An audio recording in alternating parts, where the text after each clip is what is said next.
Siapa dia? Kamu kenal? Nggak tahu lah bang, nggak tahu aku. Dia asisten pengacara, jadi belum pengacara, jadi belum teman sejawat bang. Kalau dibilang LBH dampingin Papua aja enggak, kita semua orang yang waksi kita dampingin gitu, khususnya membela hak asasi manusia. Dia mengatasnamakan ormas gitu kan, Patriot Garuda Nusantara. Kita Patriot Garuda Nusantara.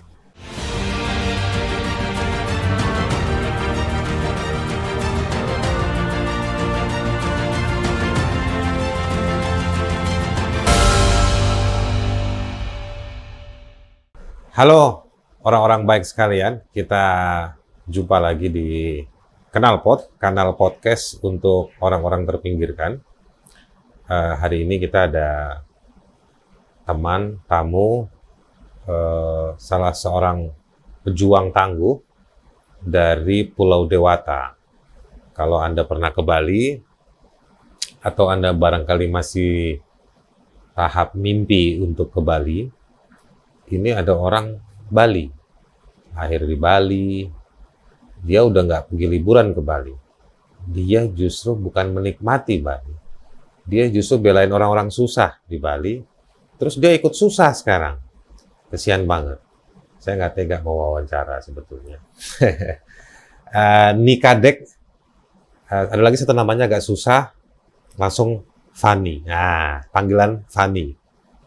Nikadek apa? Fani Primali Running. Nah, dia aja susah sebut namanya, apalagi saya. Tapi mudah-mudahan itu nama yang bagus dan baik. Apa kabar, Fani? Baik, Bang. Fani ini Direktur LBH Bali, Lembaga Bantuan Hukum Bali. LBH Bali ini salah satu kantor YLBHI, Yayasan Lembaga Bantuan Hukum Indonesia ya. Ketuanya Asfinawati.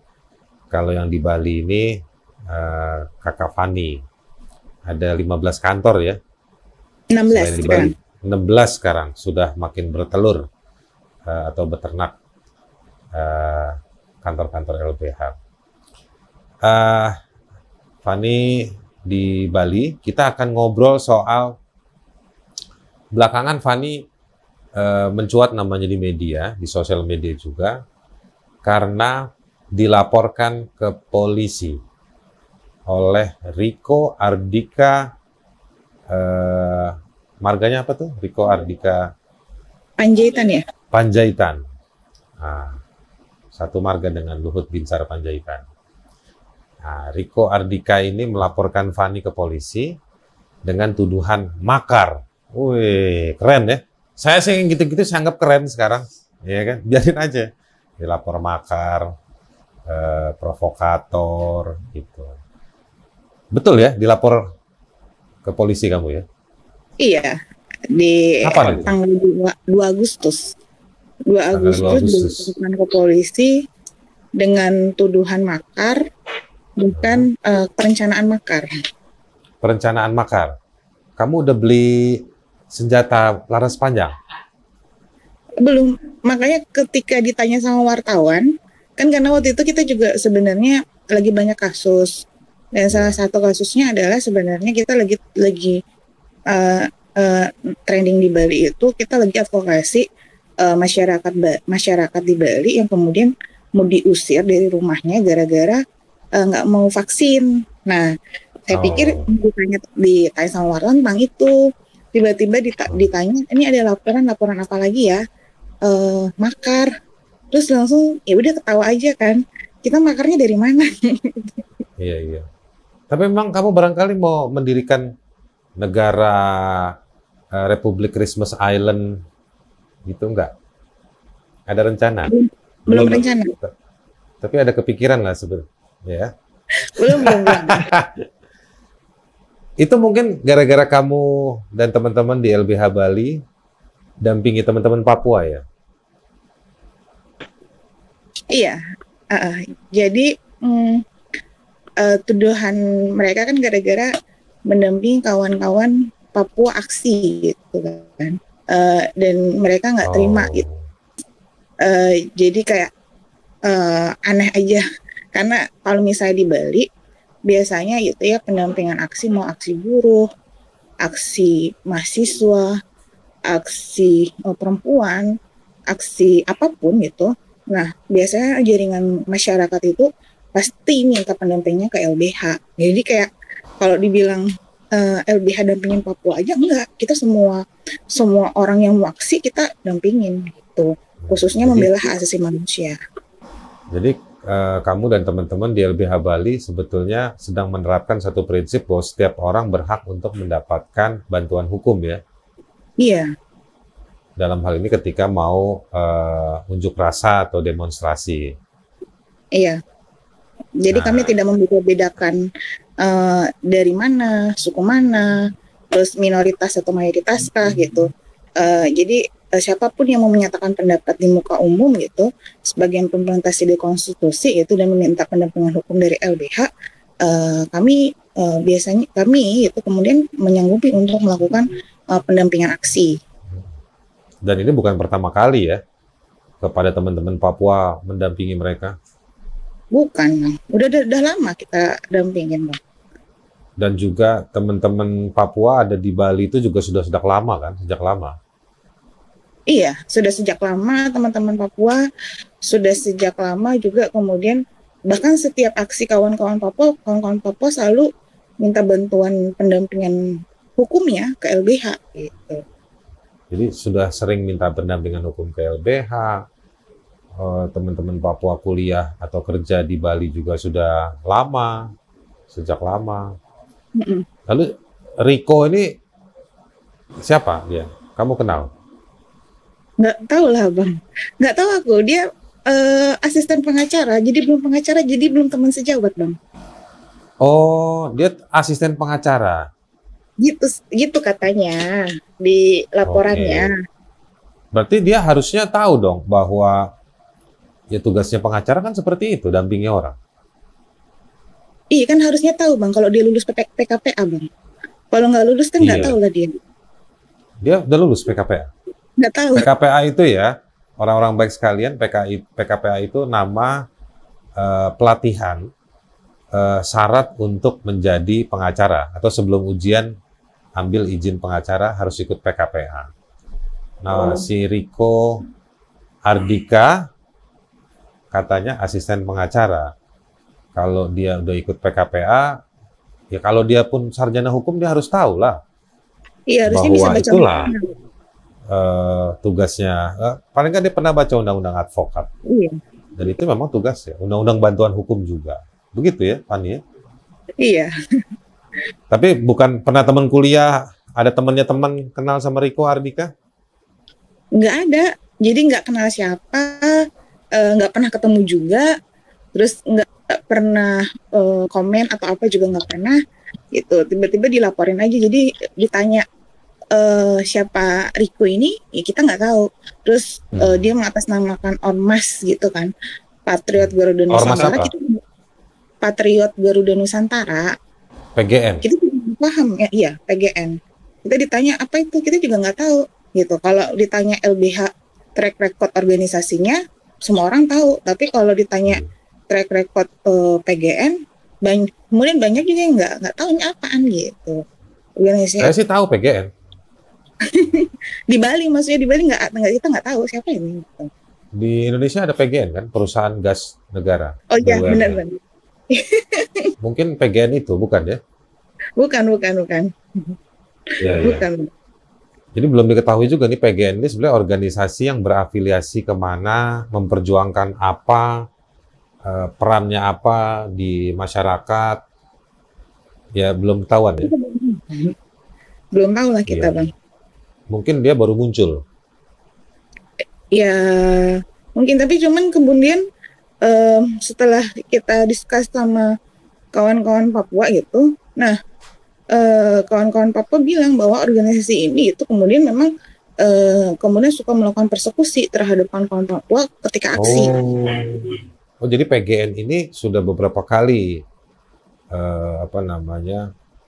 muncul secara konfrontatif kepada teman-teman Papua ya? Iya. aksi kawan-kawan Papua kemudian itu menjadi langganan muncul untuk melakukan persekusi terhadap kawan-kawan. Ya. Apakah kalau menurut Fani nih, apakah malah justru makin membuat orang Papua jadi merasa atau mengalami keterasingan nih di Indonesia kalau begini caranya? Mereka muncul, ditangkap, jadi korban kekerasan, mereka dibela oleh pengacara yang hebat seperti kamu, justru kamu yang dilaporin. Kan ini makin membuat orang-orang Papua jadi terasing ya. Gimana menurut kamu? Nah, sebenarnya ketika jadi gini, kayak tadi pertanyaan abang kan, dia ngelaporin LBH, tapi kemudian dia tahu nggak sih tugas advokat gitu kan? Sarjana hukum loh, gitu kan? Berarti harusnya dia paham dong, terkait bisa lah dia baca namanya undang-undang advokat, undang-undang bantuan hukum, bahkan harusnya baca undang-undang dasar, karena dia bilang kan yang menjadi korban dari LBH Bali adalah undang-undang konstitusi ya, konstitusi undang-undang dasar 1945. Nah, yang kedua itu terkait dengan yang pertama, jadi kalau seharusnya dia tahu gitu. Terus kalau dia tahu, kenapa dia masih melaporkan gitu? Nah, itu indikasi apakah dia memang mau tenar gitu dengan nama LBH gitu, atau bagaimana kan gitu, kita nggak tahu kan. Betul. Jadi dan tapi salah satu catatan adalah kami juga mengecam gitu ya, ketika gitu kalau mau terkenal ataupun mau menjadi perhatian publik, itu jangan mengorbankan hidup orang minoritas, karena mereka secara minoritas juga sudah dalam kultur di Indonesia mereka juga sudah dapat diskriminasi. Kalau kita mau jadi popularitas dengan mengorbankan hidup mereka, itu jahat sekali gitu kan. Terus sebenarnya ketika saya dilaporkan, saya nggak ada masalah gitu, karena kayak mau dibawa kemanapun gitu, secara asas legalitas nggak akan ada ini bukan permasalahan hukum kan gitu. Dan tapi kemudian yang menjadi kemudian akhirnya gitu saya gitu kemudian bersama LBH merasa ini juga harus di-clearkan gitu, biar kemudian satu ini tidak menjadi bola liar, dalam artian masyarakat kemudian percaya sama opini daripada pelapor ini gitu, seolah-olah pada saat itu telah terjadi makar gitu, padahal sebenarnya tidak terjadi makar sama sekali gitu. Terus yang kedua, saya ingin melakukan edukasi juga bahwa jangan sampai kemudian kawan-kawan Papua yang kemudian yang sering mendapatkan diskriminasi ras gitu secara dan etis gitu, dan termasuk bagian dari kelompok minoritas, kemudian itu mendapatkan stigma negatif, tambahan stigma negatif gitu di masyarakat, sehingga kemudian itu menjadi poin gitu kenapa kita gitu, padahal sebenarnya kalau kita lawan otomatis dia akan makin terkenal kan. Tapi kemudian satu hal yang kemudian jadi dasar pijakan kenapa kita akhirnya speak up gitu adalah kemudian kita tidak mau kemudian bola liar opini daripada pelapor ini kemudian merugikan kawan-kawan Papua gitu. Itu aja. Terus yang kedua, kita juga nggak mau ada legitimasi gitu bahwa kemudian lawyer itu bisa dilaporkan atas mendampingi kasus-kasus tertentu, misalnya kita nggak setuju, kita lapor. Jadi itu kan juga jadi mencederai kinerja profesi advokat. Terus yang kedua adalah itu mencederai konstitusi, kan kemudian setiap warga negara ternyata nggak punya hak bantuan hukum loh, hanya warga negara tertentu ataupun kelompok mayoritas lah yang punya hak atas bantuan hukum gitu, dan kelompok minoritas ini nggak punya hak. Itu yang kemudian ingin di highlight kenapa kemudian LBH agak kuat gitu terkait dengan isu ini. Mantap. Saya sudah ada beberapa pertanyaan tapi udah kejawab semua sama Fani. Iya, oke. Terus sebenarnya LBH sekarang lagi ngerjain kasus apa aja sih? Banyak sih Bang. Di Bali ini tuh yang lagi naik juga kan kasus itu warga mau diusir dari rumahnya gara-gara nggak mau vaksin. Waduh. Terus kasus yang paling banyak sih kasus ketenagakerjaan ya gitu. Jadi ketenagakerjaan banyak banget. Pariwisata ya? Iya, kasus ketenagakerjaan di Di Bali itu lumayan banyak ya. Itu jadi catatan yang lumayan tinggi di Bali. Baik. Oke, Fani, terima kasih banyak. Kita nggak perlu panjang-panjang. Kamu sangat tegas sekali, sangat jelas. Nggak terlihat sedikit pun kegoyahan kamu dalam soal ini. Orang-orang baik sekalian, memang di Indonesia dan juga di banyak negara, itu sedang banyak terjadi serangan atau pengkerdilan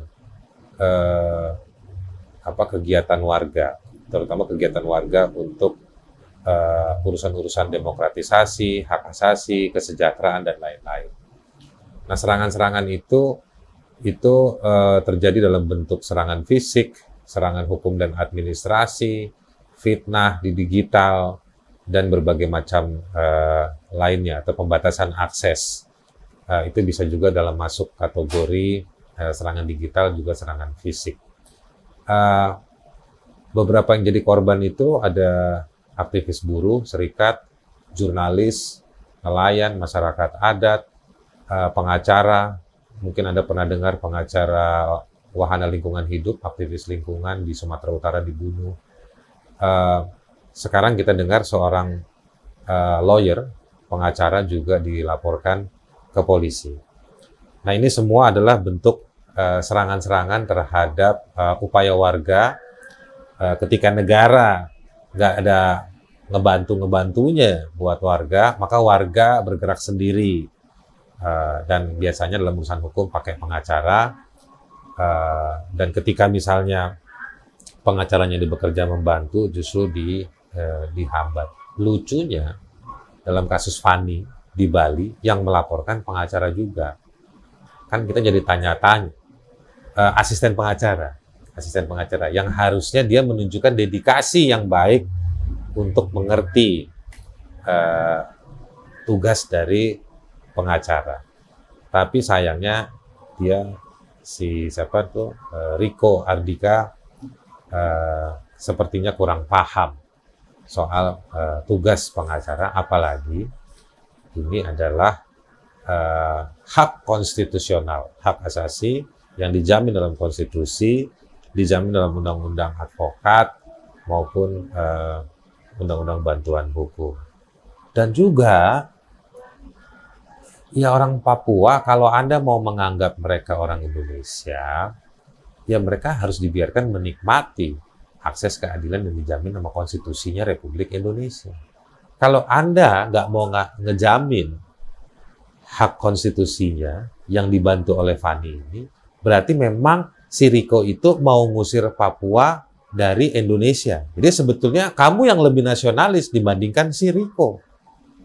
Iya kan? Riko yang dari PGN, perusahaan gas negara, bukan ya? Gitu. Nah, jadi orang-orang baik sekalian, kita dapat pelajaran berharga sekali hari ini dari kesaksian Fani, seorang pengacara muda dari LBH, organisasi yang punya dedikasi tinggi, punya sejarah yang panjang, punya kontribusi yang besar di soal gerakan hak-hak masyarakat di Bali, di berbagai tempat, di berbagai kabupaten di Bali sejak lama. Fani, saya mau ucapkan terima kasih, bukan cuma karena wawancara ini, tapi saya mau ucapkan terima kasih karena keberanian kamu, dan keberanian kamu itu kamu gunakan untuk menunjukkan nilai yang sebenarnya sebagai seorang pengacara, sebagai seorang warga negara, sebagai seorang sahabat bagi masyarakat Papua. Ada kira-kira pesan terakhir kamu, Fani? Pesan terakhir kayaknya udah mau kemana aja. Gimana? Soalnya kamu pasti lagi banyak kerjaan, saya nggak mau ganggu juga. Coba, tapi barangkali ada poin yang ingin kamu tekankan lagi. Ya, ini. Jadi sebenarnya kayak perjuangan terhadap konstitusi HAM dan hukum dan HAM gitu ya, yang dilakukan LBH itu memang memang banyak rintangan. Kita tahu bahwa pekerja HAM itu pasti ada rentang kriminalisasi, bahkan Iya. nyawa pun juga bisa menjadi taruhannya. Tapi kemudian ada kebanggaan kita menjadi pekerja HAM ketika kita bisa membantu orang lain gitu, yang kemudian menurut kita itu biasa gitu, ataupun tidak hanya bantuan kecil, tapi menurut orang yang membutuhkan itu menjadi hal yang sangat luar biasa. Jadi pekerjaan bantuan hukum atau pekerjaan hak asasi manusia itu adalah pekerjaan yang paling mulia, dan sebenarnya kawan-kawan pengacara sebenarnya juga harus banyak belajar, tidak hanya menangani perkara-perkara profit, tapi kemudian menjadi pekerja-pekerja hak asasi manusia, sehingga empati dan simpati dan kemudian rasa kepedulian terhadap kelompok-kelompok miskin dan minoritas gitu yang tertindas, kemudian itu ada dalam nilai perjuangan advokasinya. Baik, terima kasih Fani. Orang-orang baik sekalian, itulah ngobrol saya dengan Fani, Direktur LBH, Lembaga Bantuan Hukum Bali, kantornya di Denpasar. Kalau Anda ke Bali, selain Anda ke Sangeh, ngelihat monyet, Anda berjemur di pantai Legian ya, atau Kute, atau Anda ke Bedugul, Anda juga perlu main-main ke kantor LBH Bali. Ya. Jadi kantor LBH Bali bisa jadi tempat wisata juga.